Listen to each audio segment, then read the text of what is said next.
So hello and very warm welcome to the participants and speakers to the day 5 of the Rethinking Economics India Network annual event, Dialogues on Economic Realities, where we discuss the theme of global governance and the global south. We are joyed and grateful to have you all with us. Started amidst the pandemic, the Rethinking Economics India Network has sought to create a space wherein multiple stakeholders like individuals, universities, the private and public sectors, and the society can participate in a scalable and collaborative effort to learn, teach, and discuss pathways for building a better economy for the society.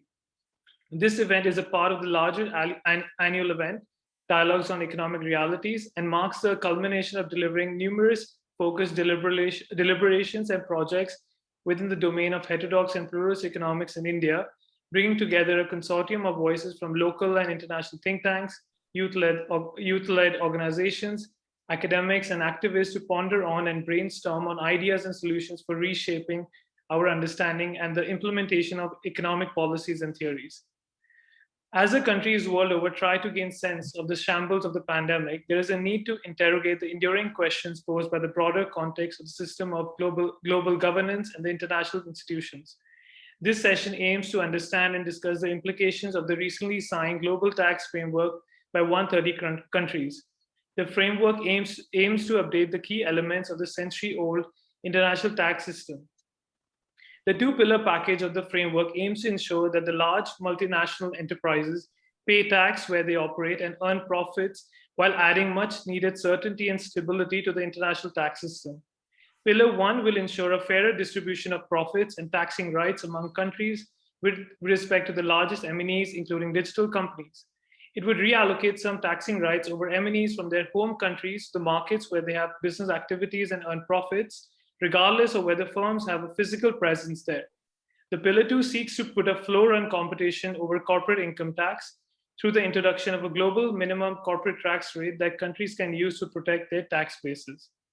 The main points we want to understand from the session is how does the framework, if implemented, will affect the dynamics of international taxation. Does it adequately address the inequities between the global south and north? What are the limitations of a treaty like this? And what ways are there to make it more just, fair, and equitable? For today's session, we are in esteemed company on the panel. We have Arthur Cockfield, Professor and Associate Dean, Faculty of Law, Queen's University, Canada. Tommaso Faccio, Lecturer, University of Nottingham. Suranjali Tandon, Assistant Professor at National Institute of Public Finance and Policy, New Delhi. Moderating today's event is Chenai Mukumba, Policy Research and Advocacy Manager at Tax Justice Network Africa. As we start the session, I request all the participants to please keep their cameras and mics off and be respectful in the chat box. We have a dedicated time slot for audience Q&A, so please feel free to drop your questions in the chat box.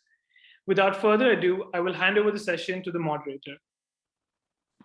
Thank you. Thank you so much, Devanshu. And thank you so much for the invitation to moderate today's session on the current discussions that are taking place in the global or on the global tax system. Just by way of repetition, my name is Chenai Mukumba, and as Devanshu mentioned, I am the Policy Research and Advocacy Manager at Tax Justice Network Africa. To give a little bit of context, Tax Justice Network Africa is a network of civil society organizations across the African continent. We have membership in over 25 countries of over 40 civil society organizations, all working in different fields, but with an interest on tax-related issues.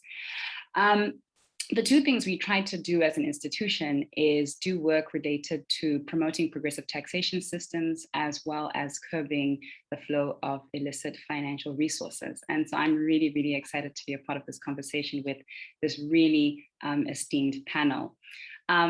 You have already introduced the panelists, but just in case anybody joined us just now, For this particular session, we have Arthur Cockfield, who is the Professor and Associate Dean from the Faculty of Law, Queen's University, Canada. We have Suranjali Tandon, who is the Assistant Professor at National Institute Public Finance and Policy, New Delhi. And then we also have Tommaso Faccio, who is a lecturer at the University of Nottingham, UK. And so the conversation today is pretty much about the global tax agreement. And so we will be looking at a number of different aspects about the current conversation that is running on discussions related to the global tax agreement. And so I think just by way of introducing the topic, we will be looking at, for example, what are some of the consequences of this recently held global tax agreement? Is it in the right direction in addressing the global South and global North divide? Of course, myself working for an institution which is based in the global South, we have been doing some work around this. But what is interesting is that our perspectives are not only perspectives that are reflective of global South voices, but I think what is increasingly becoming apparent is that we may actually see with this particular global tax agreement more benefits accruing to the global North than the global South. And so this conversation is really interesting in order to unpack that conversation. We will also be looking at why we need a global tax agreement and why it's important to address the questions of justice, inequality, and equity when having this conversation about a global tax agreement. And this is something that we work on because we see tax really as the cornerstone of many societies. Because of the way it contributes to domestic resource mobilization, which really is the most sustainable way for governments to help their citizenry achieve their developmental objectives. And so just by way of context, those are some of the questions that we will be unpacking in this conversation. And as I already mentioned, we have a really, really esteemed panel to help us talk through that. So our first panelist for this particular session will be Arthur Cockfield. And I think towards Arthur, there's two specific questions that I think we would be really, really interested to hear you speak to. And so before we actually delve into the current conversation, what are the basic tenets of international taxation? And do you feel that the current global tax agreement includes these concepts? And then maybe to just sort of segue from that, do you think that the current global tax agreement is in the right direction to addressing the taxation of digital commerce? So this, I think, is a really great way to set the foundation for the conversation. So Arthur, if you wouldn't mind kicking us off, we would be really interested to hear your thoughts around those questions. So over to you. Well, thank you so much, Chenai, for that introduction. And thanks, of course, to the organizers of this important event. I'm assuming this audience isn't an audience of tax law experts or tax accountants, my boring world. So I'll try to keep things somewhat understandable, but it's tough because it is international tax we're talking about. And so I'll talk about, how do you evaluate international tax laws? And then I'll touch on the Pillar 1 and Pillar 2. Those are the names given by the OECD and the G20 to this global tax agreement. So to start, like thinking about tax, the most obvious concern maybe of this panel is fairness. So it's been embedded as a tax policy goal right from the outset of the so-called modern international tax system put in place after the First World War. But really, there's always been a recognition the system is somewhat or entirely unfair, depending upon one's look at the system. It favors capital exporting countries. It was designed by capital exporting countries post-World War I, particularly the United States and the United Kingdom, experts from those countries. At that time, Canada didn't like it. We were a capital importing country. That is, more people invested foreign direct investment in us than vice versa. Now we tend to support these rules. So the rules were embedded right from the get-go. Fair, who knows? But it is an ongoing goal to try to make the system more fair. In particular, instead of the so-called rich countries club of the OECD, we now have the inclusive framework. So over 130 countries have weighed in, but here too, there's ongoing critiques that many countries really aren't having a meaningful say in the reform process. We also want to see tax rules that are simple, that are clear, that are easy for taxpayers to follow, so they can sometimes considered to be efficient. And now turning to Pillar 1, the first main innovation in this global tax agreement. This, just by way of background, in 1995, we've got Netscape Navigator, the internet explodes. There was a lot of tax reform at the time. In 1998, all the OECD countries held a ministerial conference in Ottawa, my hometown in Canada, the capital of Canada. And I was at that time just started a job as a tax professor in San Diego, flew back to Ottawa to attend that. Now we consider it to be a historic conference because the governments all got together. They developed they followed the consensus and developed rules that they all agreed upon. But that's not what's happened in recent years. So there really weren't that many revenues at stake in the late 90s, the early 2000s. But then governments started to realize that there's going to be a lot more revenues at stake. And then that's led us to the so-called Pillar 1 agreement. So that's agreement, really, I see it to attack the FANGs of Facebook, Apple, Netscape, Google. The big US tax companies aren't paying much tax in foreign governments because of a rule put in place post-World War I called the Permanent Establishment Rule. The basic idea there is that if you can only tax a company if it's in your borders and they've got like a physical installation. So of course, Facebook has over 2 billion consumers, but doesn't need to have an affiliate placed in Paris or in Belgium or in Hong Kong. They can do everything from Palo Alto or in Silicon Valley, United States. So governments have fought back. There was a brief tax war where countries like India initially introduced a significant economic presence test and something called an equalization levy, 6% withholding tax. So all over the world, Canada did it too with a digital sales tax. There was this big fight brewing. And to resolve it, we've got Pillar 1. Two main innovations under Pillar 1. You don't need a permanent establishment to tax a foreign company in your borders now. So that's really a sea change in looking at the international tax regime. And the second big change is something more technical surrounding transfer price methods. The old method was, or rather the traditional method, something called the arm's length method to calculate how firms trade goods, services, and finance among each other in multinational firms. Now, for the very first time, under the framework proposal, we'll see if it actually takes effect. We're going to use a formula to try to allocate more tax revenues to so-called market countries. So like Canada is a net recipient of digital goods. We like this because now we'll be able to tax maybe Facebook and Google when we were unable to tax them before. We'll get into the weeds later. I'm a little cynical of how much tax revenues this is going to raise for countries like Canada or India or other countries. And the second big change is something called Pillar 2, and that was referenced earlier. It's a global minimum tax rate of 15% corporate income taxes, only imposed on large firms. A lot of them have been targeting firms with over 750 million euros per year, the country by country reporting mechanism. I think this one, Pillar 2, is attacking firms that are large with over annual revenues of over 20 billion. In any event, that still has to be worked out. So it's not really like some people look at that, they think, well, that must be a tax rate that everybody's going to have to adopt, but that's not how it works at all. It's just a framework where that's the lowest threshold, 15%. And if one country adopts a minimum tax, something like the American GILTI or BEAT, the other countries have to respect it.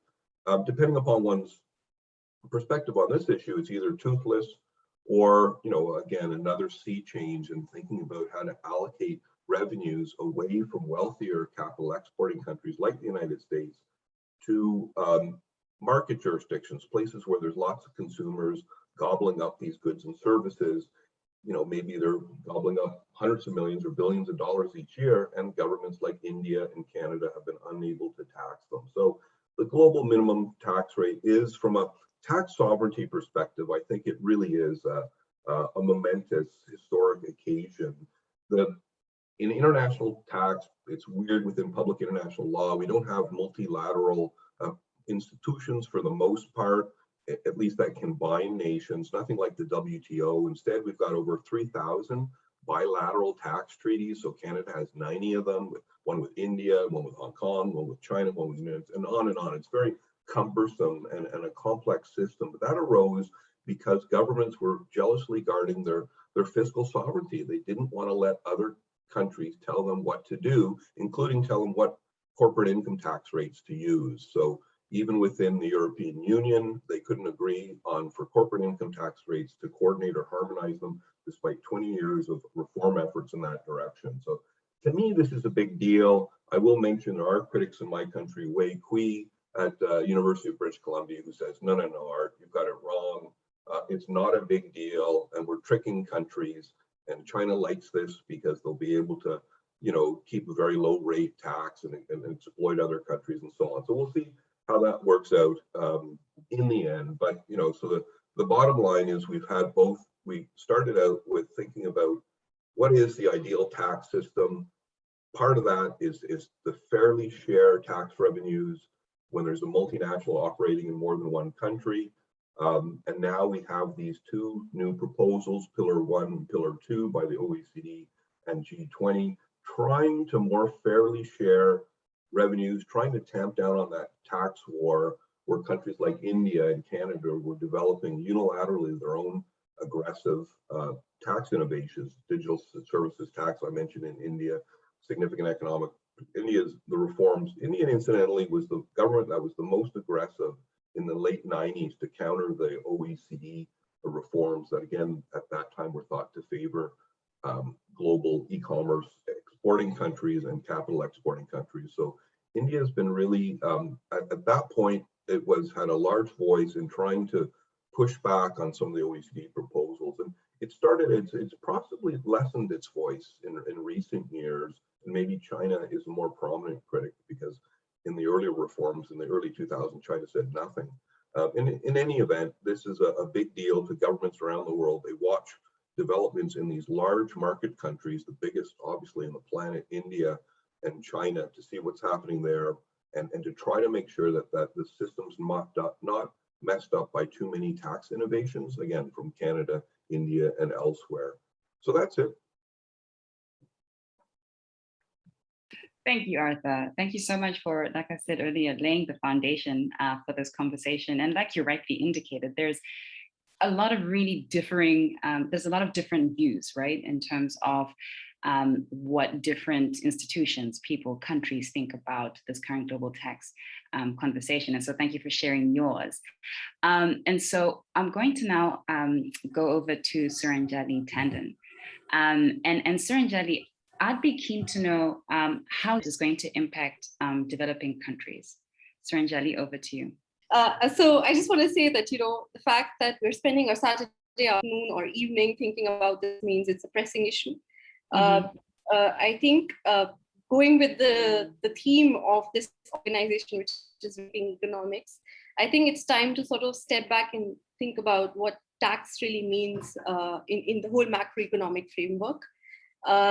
I think there are a lot of students here from economics background, and when we study national finance, we sort of think of interest rates, we think of capital controls, and we think of exchange rate. But what we never really see, and it's not really salient in theory, is the existence of something called a tax, which can lead movement of capital flows, which now seem to be more mobile and more sensitive to changes in tax rates. And I think the entire ethos of the BEPS program was to sort of address this kind of shopping of special treatment across jurisdictions. And to plug this hole, I think OECD took on a grand project, amongst which was the action point 1, which Arthur's neatly laid out in front of everyone, which seeks to deal with two sort of issues. One is to say, okay, there are these digital companies which are essentially not present in market jurisdictions like India. And how do we tax them? How do we say they're still present here? And the other is, I think, it's a more fundamental change. It's a shift away from international, so thinking on international tax to say, what should the basic tax or minimum tax be? How much do we want corporations to pay in the form of tax? And I think there needs to be a little more thinking about what we want our tax system to do, and whether we want taxes to be simple, do we want them to be certain, or do we want them to be neutral? And this has been, I think, a riddle for most economists since Adam Smith. And I think we're facing the same question now with the global tax agreement, because I get this feeling that the proposals are in a sense trying to make it an even playing field for corporations and sort of bring in neutrality, but at the expense of certainty and expense of simplicity. So moving beyond just this broad outline to all those who are now new to the conversation, and there are the first one, which we talk about, the digital tax, right? So we say that any profitability which is above a threshold, which is say 10%, would be taxed. Part of that tax would go to developing countries. Now, there is only back of the envelope math that you can do. It's very complex to break down where all the corporation is present, how much tax it's paying. But for that back of the envelope, calculation, and forgive me for all the economists who don't believe in this sort of calculation, but there doesn't seem to me much gain accruing. And this is not just me, there are a lot of experts who sort of put their head to this. And when we talk about the minimum tax, which is the other bit, as Arthur's pointed out, it's not as simple to say, everybody's just going to start charging 15%. In fact, a tax rate is dependent not just on what is in the income tax law in a jurisdiction. It also depends on bilateral relations, which is governed by the tax treaties. And the source country's right to tax depends on these treaties through the withholding rates. And the minimum tax there is also very different. Now, I don't want to go into the details of how this taxing back above the minimum, below the minimum rate is available to countries. But I'll sort of say it simply that any rate of tax which is below the minimum, the residence countries, as per the design today, get the first right to tax. And for source countries to tax back higher requires a more arduous change to the subject to tax rule, which is that every treaty would have to be changed. So I would sort of hold my optimism on the minimum tax's success. And what I see in the future is that, well, we can stop competition in only as many ways.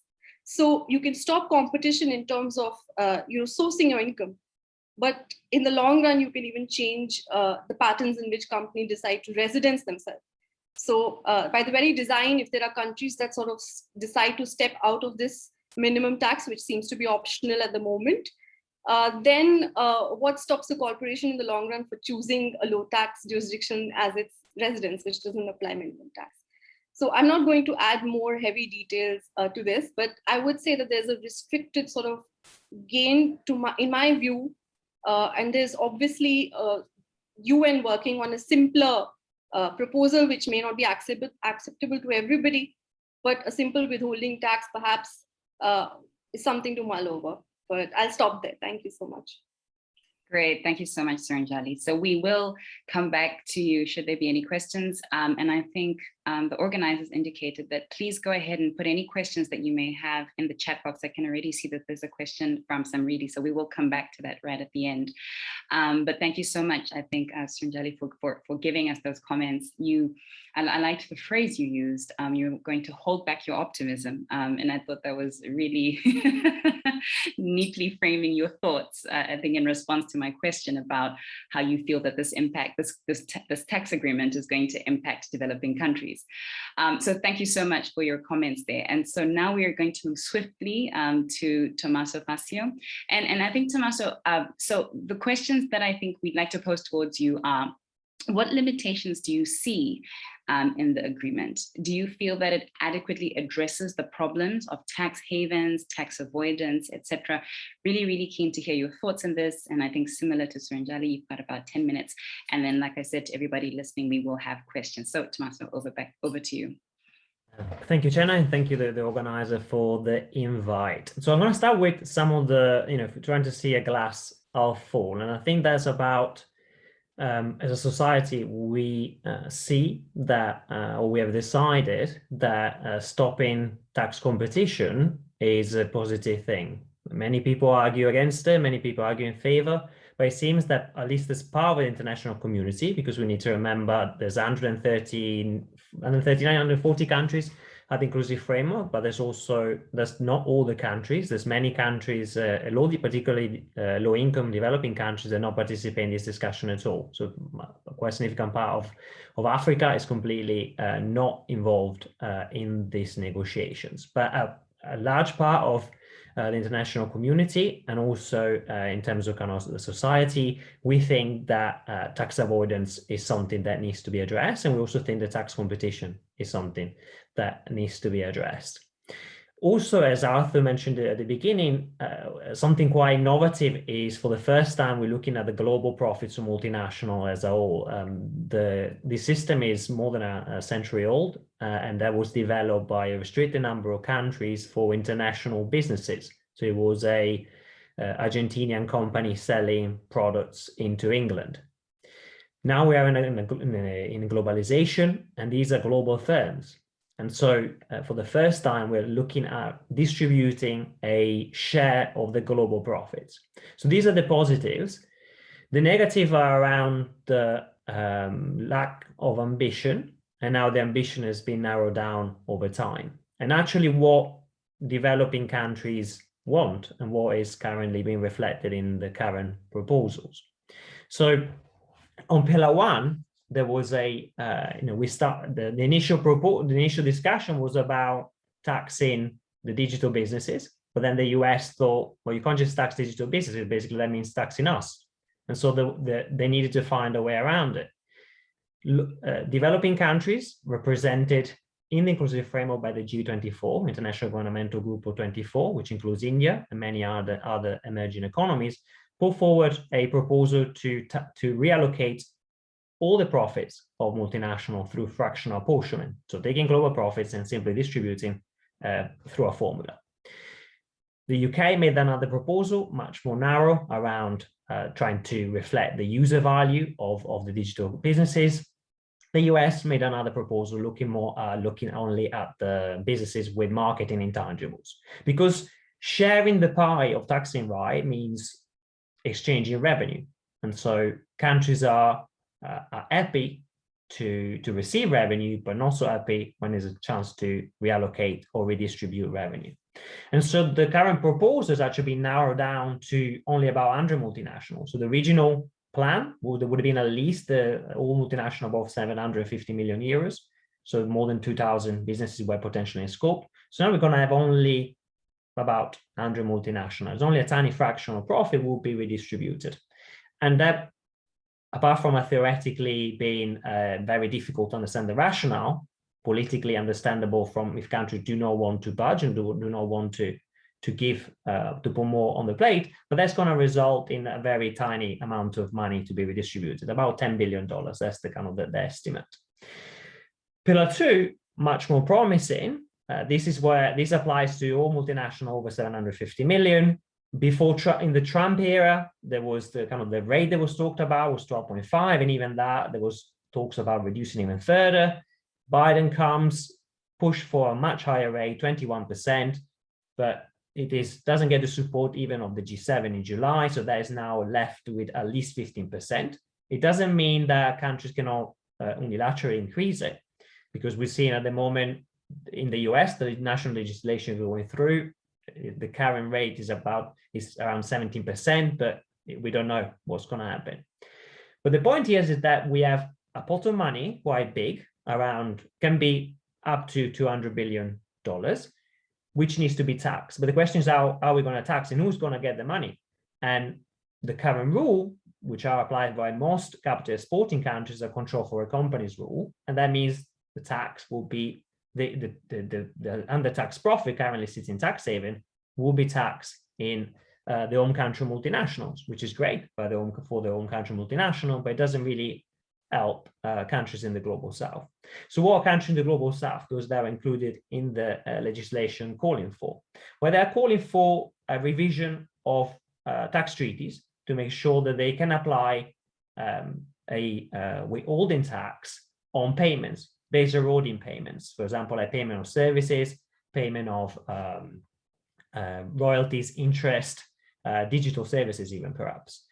But the question is whether whether this will form part of the final deal, whether how much is the scope, because this is ultimately, it's called a BEPS, it's a BEPS process, which is a base eroding, anti-base erosion process. It's not called let's tax the profit in tax haven in the home country multinational. And so the whole debate now is about how the pie of the minimum tax is going to be allocated, and if that's allocated in a fair way. We need to say that historically, this is a system, and Arthur mentioned it at the beginning, that is clearly favored to favor the home countries and multinationals. So any adjustment that exacerbate this distribution is simply not sustainable. The global south, if you look at which one of them going to be the top economies in 2050, there's a significant swap between the current G7 and future G7. So any system that will not, any deal that will not appear as fair is unlikely to be sustainable. If we just look at, just to close on Pillar 1, so the Pillar 1 is reallocating this very tiny fraction of global profits, but in exchange, the US are demanding that all unilateral measures stop. That means potentially the equalization levy in India. That means the retail levy in India, and other countries that currently tax digital profits. For example, Nigeria, they have got this significant economic presence. They're able to tax that already. So they're receiving money today, same as India. So the question is, will this country agree to give up something they have today in exchange for unsecure revenue in the future? And as Suranjali said before, the current the expectation of revenue coming from Pillar 1 are quite low. So a question will be, there might be an agreement on Friday, because the inclusive framework meets again digitally on Friday, but whether actually the agreement is implemented, that's another question.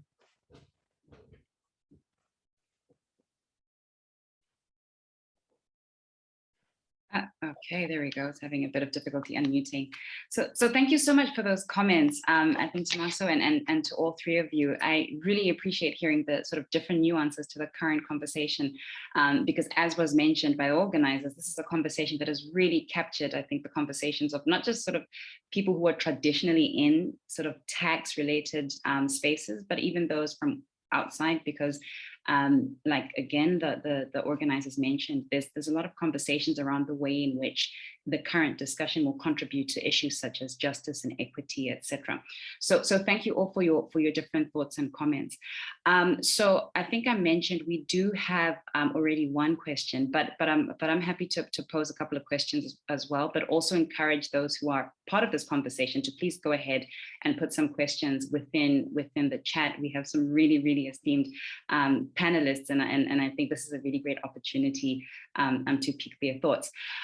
So there's a question that from Samridi, and I think the question is, people have said that the G7, which is 10% of the world's population, would take 60% of the revenues with the new agreement. Won't it enlarge the divide between the global south and the global north? So this question, I think, speaks to a response that I've seen from a lot of different stakeholders concerned that the current agreement is going to unfairly, because of course fairness is something that a lot of us who are involved in this conversation think about within the context of tax. So there's been a lot of concern that this current agreement is going to benefit more developed countries, or maybe to reframe, capital exporting countries more than it will developing countries. Although I don't like the use of those words, but I mean that's the nomenclature that often accompanies these conversations. So there's that question, which I think some readers has raised, which, like I mentioned, is of concern to a number of different institutions. So I'd be keen, maybe Tommaso, to start with you to hear your thoughts in response to that question. But it's something that I would be very keen to hear all of the different panelists speak to. Yeah, I think maybe let's start there, and then we'll pick up any follow-up questions. So Tommaso, over to you. Yeah, so as I said, there is a big question mark around the distribution of the additional revenue generated by the minimum tax. So a minimum tax, if is applied by the home country multinationals, will basically increase revenue in the home country multinationals. At the same time, over time, it should reduce the incentives to provide incentives by source countries, including developing countries. But this is over time. So one country, home country multinational, get money on day one. Source country, in particular low-income countries, might get money in the future. At the same time, the current transfer price in arm's length, as Arthur was mentioning previously, dictates how much profits are actually going to be allocated to source country. So unless you change taxing rights, the balance of profits in the home country multinationals and the source country will not change. Simply, we will see very little profits being booked in tax havens. So there is this is a big question mark, something that low-income countries are 100% aware of, and this is why those that are in the negotiation, they're still trying to make sure that they get a fair deal out of this negotiation. Thanks. So that's really interesting. So I mean, just to respond to, I think, the first part of your answer, in the long term, due to the shifting in dynamics, we may actually see something that may not potentially be deemed as fair now because of the changing in, I guess, the status of countries benefit them. If I just give you an example, very brief. If you have an extractive company in a source country and currently given a tax holiday, that tax holiday will no longer be valuable because if the minimum tax is 15 or 20%, those taxes will still be collected somewhere. So if the low-income country doesn't tax, it will be taxed somewhere else. But as Suranjali said, that also assumes somehow a complete implementation by all countries. But broadly, that's kind of a reflection of what might happen.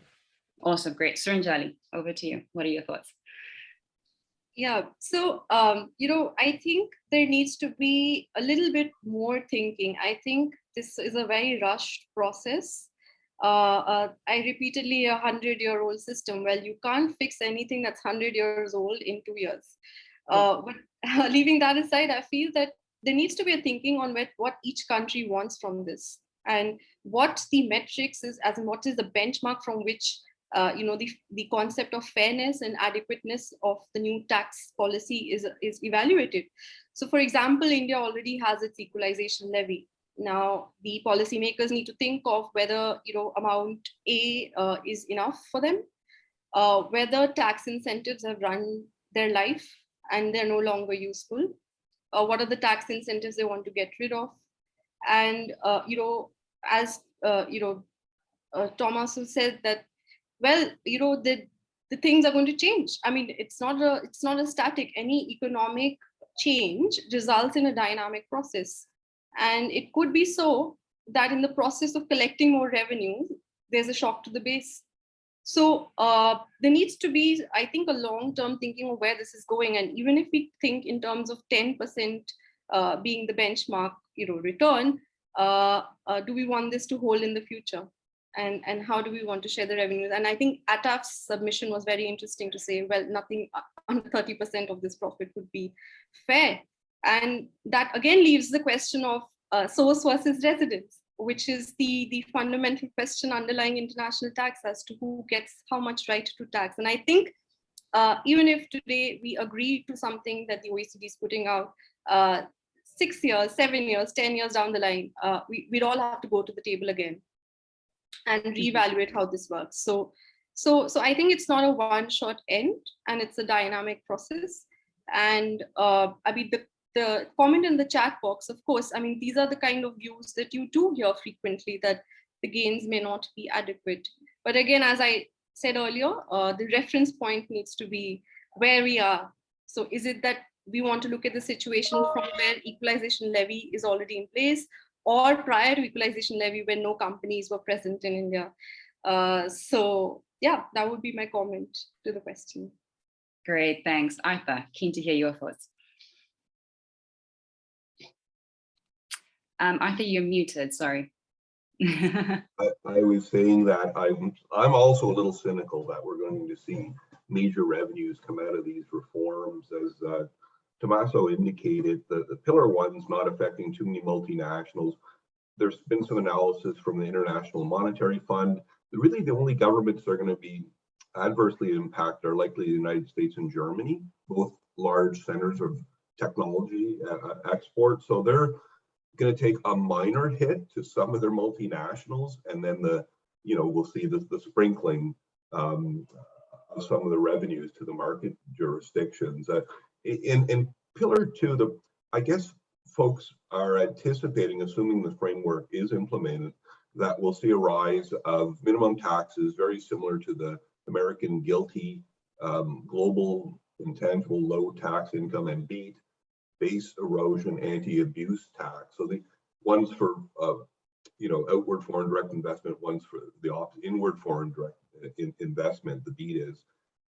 They're very complex to implement. So countries that do implement them, as Tommaso indicated, it should tamp down on the rates to the bottom, diverting profits to zero tax jurisdictions like tax havens. But again, they're very complex to implement. The study of international tax suggests that many low and even middle income countries don't have the human and the technology resources to implement some of these complex taxes. And so returning to the UN withholding tax proposal, based on something by Richard Dornberg back in 1997, I still think that's a good idea. He traveled in 1999 and gave a talk to the Indian government, which I think was very well received at the time. It's an American, now retired, international tax law professor. So, I just don't see many revenues coming out of Pillar 2. It will be primarily enjoyed by governments that can implement and enforce these taxes, the wealthier countries in the world, and so it won't help much the global South, I'm afraid. Yeah, and I think that's a sentiment that if you're following this conversation seems to be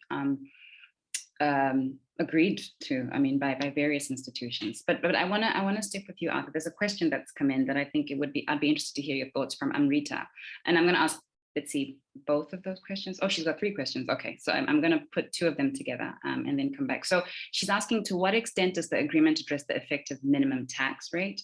And then to jump to that one, it says many countries have various deductibles and other accounting processes. And so, sort of her question is slightly technical, but I think I'd be interested to hear your thoughts on that. Great question. How do you going to calculate this stuff? It's similar in some respects to various minimum tax laws in Canada, the United States, and around the world. And so I think what they're trying to do is to get to the minimum tax rate, you've got to eliminate certain kinds of deductions. So the basic idea is you'll only get to make your deduction to the extent the other jurisdiction has a rate less than 15%. But right there, that's a problem, because as Tommaso indicated at the outset, if we have, say, a 30% corporate income tax rate, a national rate, we adopt this a tax like the American GILTI, that means that we can set up an export affiliate. And so if I'm Canadian, that means that all of my exports will be taxed at half the rate. Mm-hmm. Is that problematic? I think so. And how you're going to calculate that is a whole other, complicated question. But should that rate go up? I don't think it's probably politically feasible to raise it. I suppose the glass half full answer is, well, it used to be 0, right? I could set up an export affiliate in a tax haven like the Bahamas, where my family's from, and they have no income tax. And so then you can just, so you're not getting your tax bill cut in half, you're completely eliminating it. In any event, I'm not sure how much this is going to help countries that have struggled to collect revenues in the past. Yeah, no, thanks for that. Tommaso or Suranjali, do any of you want to pipe in on that question?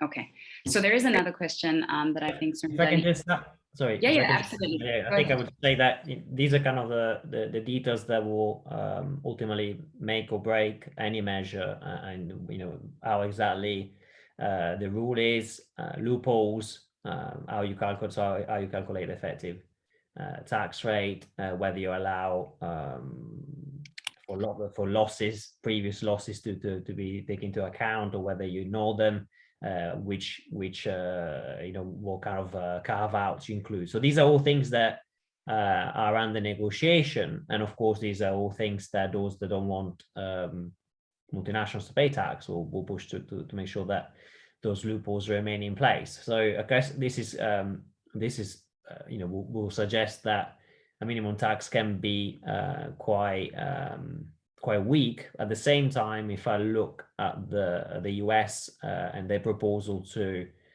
implement and change the minimum tax so the moment we got minimum tax that's calculated on a global average, they're going to move it to country by country, increase the rate, and they think they're going to get 30 billion a year. So that's like their own scoring, and so they think this is the revenue which they want to pay for increasing infrastructure. So my sense is that if governments want to make it work, they can make it work. But at the same time, there will be pushback and try to keep loopholes to make sure that any measure is as watered down as possible.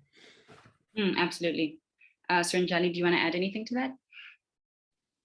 Not very much, Chenai, but just to say that it requires a great degree of harmonization. Looking at deductions and allowances as sort of a monolith is unfair. It will require all countries, in terms of the report itself talks about timing issues and carry forward. So I think it's a long way ahead to minimum tax. Yeah, I think you're like Tommaso said, there's still a lot that needs to be finalized in terms of the detail of this agreement, right? And so I think that will sort of help them sort of understand the responses to these questions a little bit more. But I'm going to stick to you, Suranjali, I think with the second question that Amrita had asked, because I know you had already made reference to this, right? So what about tax havens and tax avoidance? Does this framework adequately address the problem currently? So, I mean, I do know, for example, I know from the Global South, there's concerns that this global minimum tax rate is closer to the global tax rates that are being employed by sort of known tax havens, etc. The global sort of minimum or global average, we're looking at about 20%. So to what degree does this current discussion address this issue of havens and avoidance in terms of how it speaks to that issue? So again, not in order to complicate matters, but I'd say that the minimum tax in a way addresses and in a way does not. Why it addresses is to say that, okay, if today there are corporations which are registered, I have headquarters in the US sort of can say, of course, you're not paying 15% globally, and now we're going to pull some revenues back in. Something, as Arthur said, is similar to the GILTI. And but then what happens when you have withholding rates? For example, what struck me as interesting is that capital gains is off the table in terms of the minimum tax, and that has been a problem for countries even like India. I mean, we've spoken so much about the entire Mauritius issue. Even today, conversation about offshore indirect transfers, which include equity shares, is not very palatable to every country. So in a sense, I feel that there are avenues that remain. Of course, you cannot expect a tax reform to fix everything. But I think this is the precipice of the anti-avoidance measures. So I think I won't pin everything on this particular reform. This was happening since the BEPS program was initiated.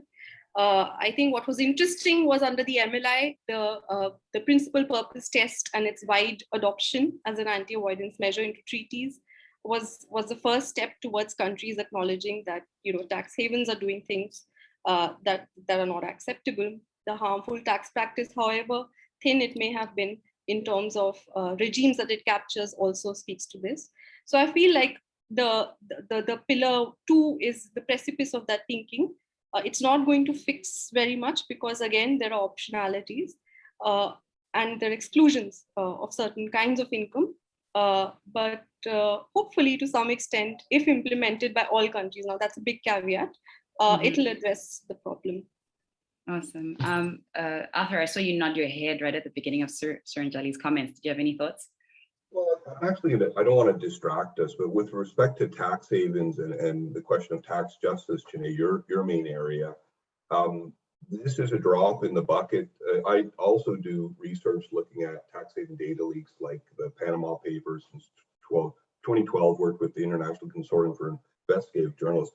The real problem is with respect to tax havens is business and political elites draining their country of resources. Like in many examples, such as South Sudan is a classic example where there's an ongoing civil war. Billions of dollars of foreign aid pouring in and stolen by, there's been various leaks to show that the elites seize the billions and then they, hide it in tax haven, and they buy Swiss villas from it. And this is the Isabel, DeSantos scandal, Luanda leaks last year in Angola, the Gupta brothers and stealing roughly 15 billion in, with former President Zuma in South Africa. So that, and in every country, the elites drain, and it's amazing how much criminal tax evasion is going on out there. But it's controlling for that problem, capital flight to tax havens, that would do a tremendous amount of justice, far more than what we're talking about here. Again, I don't want to distract us because I know we're talking about the global tax agreements, but this is what the tax haven leaks have revealed, that countries are just being pilfered, or even a country like Canada, billions and billions of dollars are shipped offshore. We've never successfully prosecuted anybody in the history of my country for offshore tax evasion.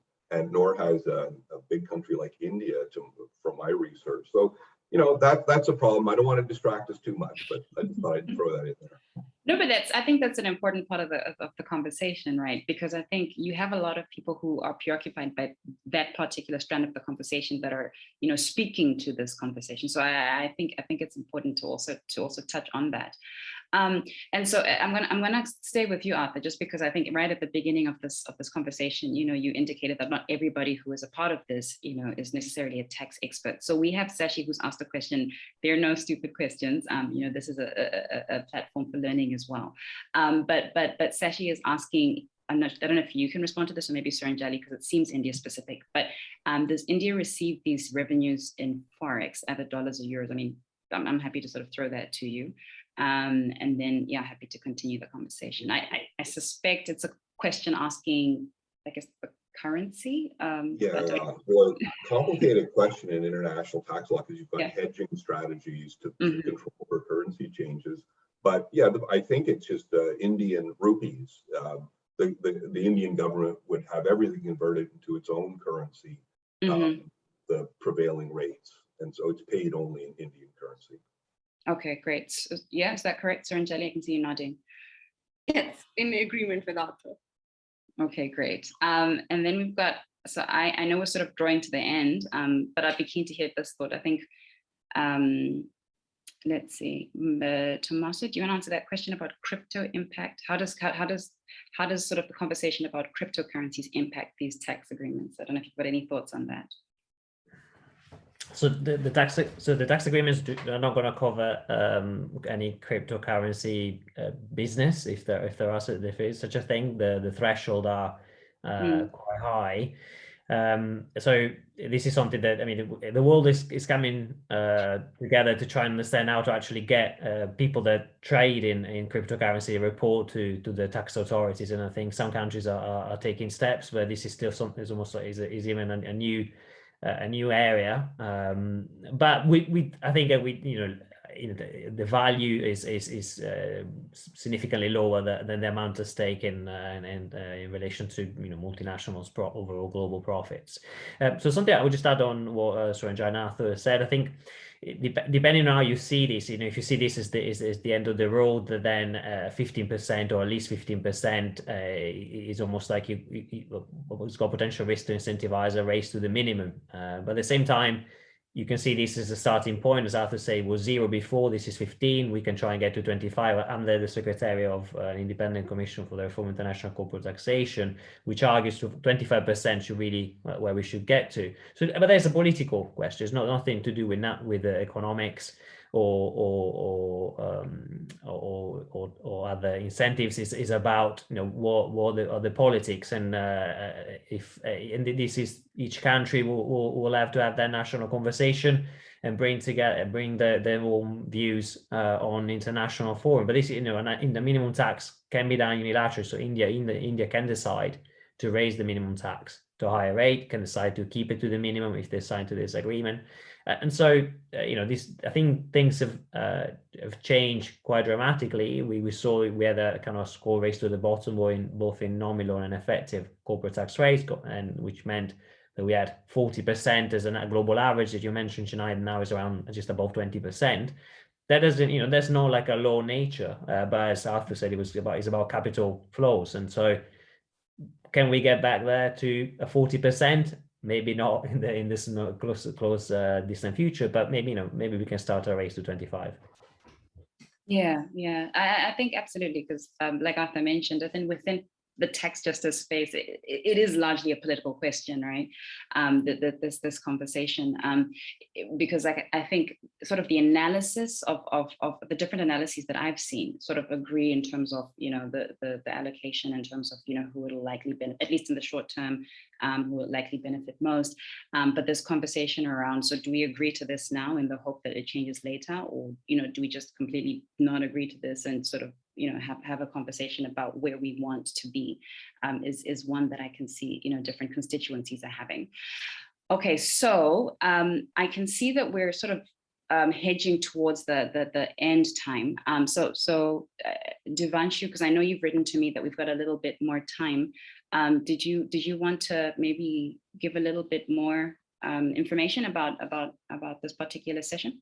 Yeah, I think maybe for closing, we can have everyone in the panel, and including you, just to talk for 5 minutes about what you think about the the agreement and the framework, and maybe in the coming months, what do you hope that what will happen? So just like your final thoughts, 5 minutes, and then we can close. Awesome, great, thanks for that. So I'm going to just use the same order that we used to start the conversation. So I'm going to start with you, Arthur, in terms of couple of closing thoughts with regards to this conversation, and I'm not going to restrict it to just the economic conversation. I'm going to broaden it out because I think that's an equally important one as well. So over to you, Arthur.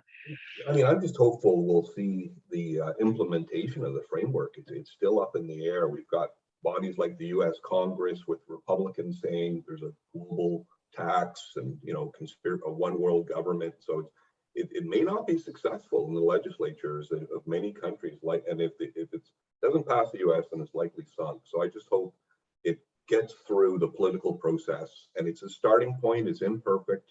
It's not doing too much, but at least it's something versus nothing. True. Suranjali? Yeah, I mean, Chenai, I feel that at least there's some thinking on what different countries want from the tax system. At least there's an agreement that the tax system is not looking fair. But I think there are fundamental questions that economies will have to go back to and ask. And I think there's also some need to correct the narrative. So a lot of times we sort of think of tax havens as a uniform block. Mm-hmm. We think of developing countries as a uniform block. But it's not so. And I think one of the missing pieces for tax havens has been good economic thinking beyond aid. Mm-hmm. And that has been part, and there's sovereignty, and which is part of the problem. And I think if that's not addressed, we're not addressing the bigger picture.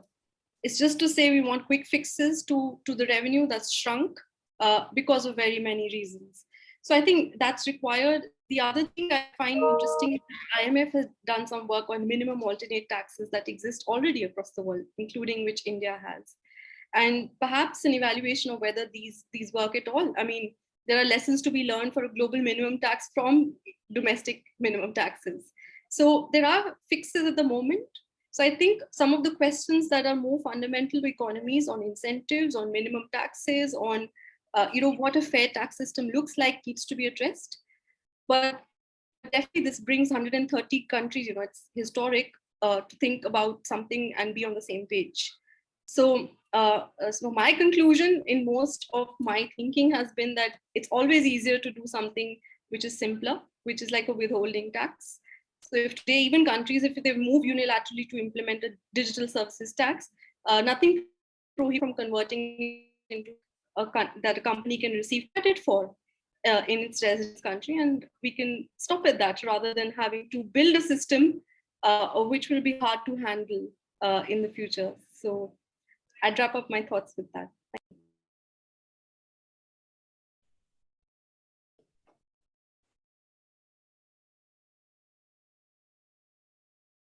I'll go, Chenai. I think you mute, but I'll just conclude to say, this is beyond economics. Is about power and politics, and I think this is, if we consider the global South, quite a lot of countries still not participating, but those that are participating have been able to work together, and that is to push forward their own position, and that in terms of multilateralism and trying to cooperate, that is something that is positive. I think this is a step in a long process, so I don't think the current process will simply terminate and will have fixed what needed to be fixed. So something that will have to continue and will evolve. Great, thanks, Tommaso. You're right. I was talking to myself there for a bit. Yeah, so I think thank you so much for your thoughts, Devanshu. It's always tricky when you're a moderator because you can't share too much of your own thoughts, but you did ask, so I'm going to share some of mine. I think absolutely. I think that the conversation around the need to reform the global tax rooms is so necessary. I think when you think about the context within which the current rules were set, but as Tommaso has said, the current conversation is also not as inclusive, I think, as ideally we would have wanted it to be. So I know there's just over 20 countries, 20 African countries that are a part of the inclusive framework, which is less than just under half, right, of African countries, and they don't participate for different reasons. And so from a political component, we already asked questions about the nature of conversations in terms of the extent to which they're taking into cognizance the interest, right, of African countries, of global South countries generally. But I think in response as well, I think it was Tommaso who has said, when you take a look at the current conversation, when you take a look at, for example, Pillar 1, it doesn't really, it's not a significant amount, right, in terms of what will be allocated differently. It also doesn't speak to many not many countries, but many companies that are currently operating within the African context. And so there's a lot of question marks as well around, to what extent does it meaningfully contribute to addressing some of the, I think, concerns and reasons for wanting to participate in these conversations for African countries. So I'm happy to hand over back to you, Devanshu. Thank you so much, Arthur, Suranjali, and Tommaso, for being excellent panelists. Devanshu, thanks for the invitation.